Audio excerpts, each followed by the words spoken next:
Since the release of the Atari Gamestation Pro a few weeks back, I've had the opportunity to hear from hundreds of viewers sharing their experiences with the system.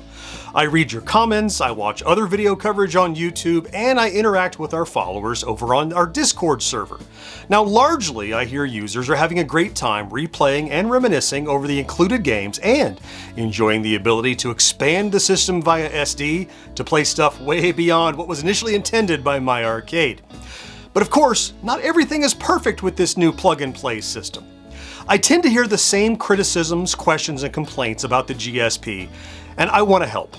In this video, I'm going to run through the top 5 problems I regularly hear from users and share the solutions to these problems in order to maximize your experience. Hey there, welcome back to GenXGrownUp. I'm John, and I am a GenXGrownUp, and if you are a Gamestation Pro owner interested in getting the most out of the system, this video is going to be just what the doctor ordered. Now, I took note of your reports about the GSP, and I went straight to the source. I contacted my arcade, and I asked for explanations and corrective measures for the most common reported issues. In this quick video, I'll be covering, in no particular order, the included games, arcade aspect ratio, game instructions, mono audio, and controller latency. If any of these are of concern to you, then I've got good news on all fronts. Let's start with game selection, and this is more of a lack of information than a problem. I see plenty of comments saying, what, no Pac-Man, or no Pitfall, or no Demon Attack? Then I'm not buying it. Look, just because you played those games on your Atari doesn't mean Atari owns them. My arcade can only legally include titles under distribution license from Atari. Namco owns Pac-Man, Activision owns Pitfall, whoever has a Magic these days, they own Demon Attack.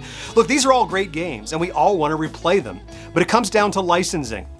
Atari can only authorize release of titles it owns. The good news, of course, is that we have a solution already. Expansion via the SD card.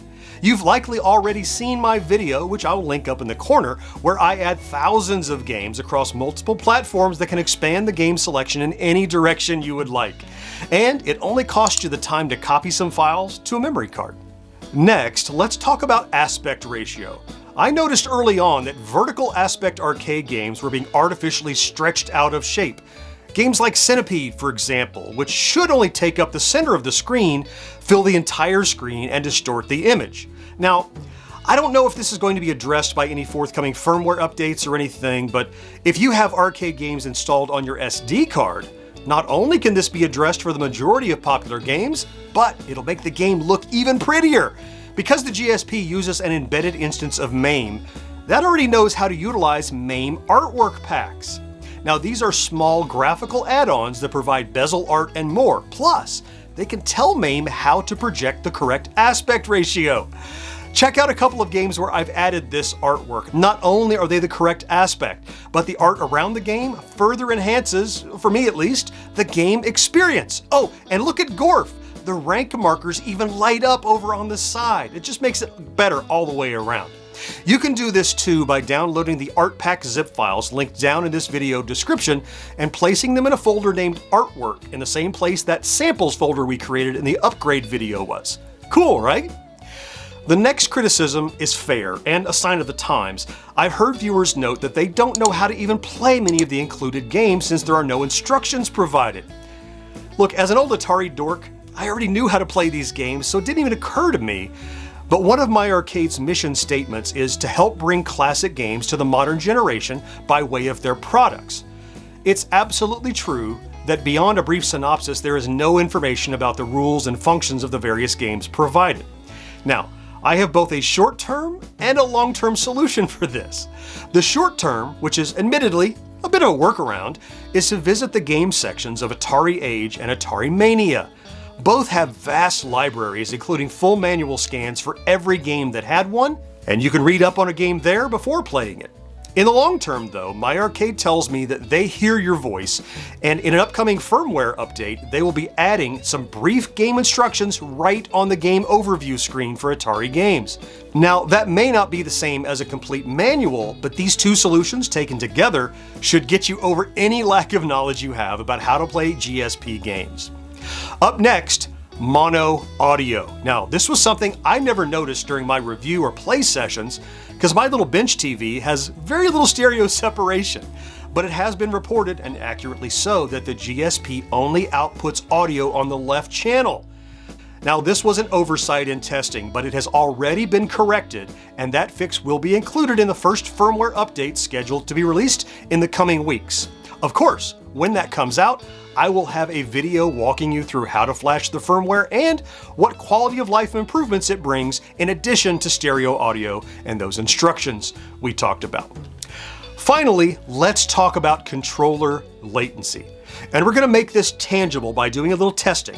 Now, I do not experience any problems with latency on my GSP, and I know there's nothing special about my setup, but I also know many users report terrible performance from the wireless controllers. The first bit of good news is, unless your unit is defective or faulty, this is not a design problem, and under proper conditions, latency is well within acceptable tolerances. Let me start by showing you a real-world example of the performance you should expect. Now, here is my testing environment. You can see I have combat running here on my television coming out of the GSP. I have a stopwatch running that's showing down to the hundredths of a second. And then I have the player 2 here. This would be the button that controls that second tank. I'm going to record this high speed so we can test both wireless and also hardwired and show you exactly what kind of performance you should expect from the GSP's controllers. First, the wireless test. I mashed the button at 259.78 and the bullet can be seen starting to move at 259.91. And I'm overestimating here, if anything. That's just 13 hundredths of a second at worst. For me, this is noticeable but far from problematic and on par with comparable products.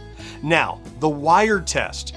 For this, I plugged the controller into a USB-C port on the front of the console, and this time you can see I mashed the button at 318.56, and the bullet can be seen at 318.63, only 7 hundredths of a second. Going hardwire reduces measurable latency by nearly half, making it pretty much imperceptible. Now, if you're not seeing this performance, what could it be? Okay, several things actually that you can try. First, ensure you are powering your GSP with a 5-volt, 2-amp or better USB adapter.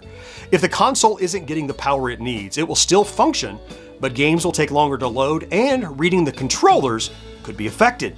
Also, note that these controllers communicate on the 2.4 gigahertz frequency.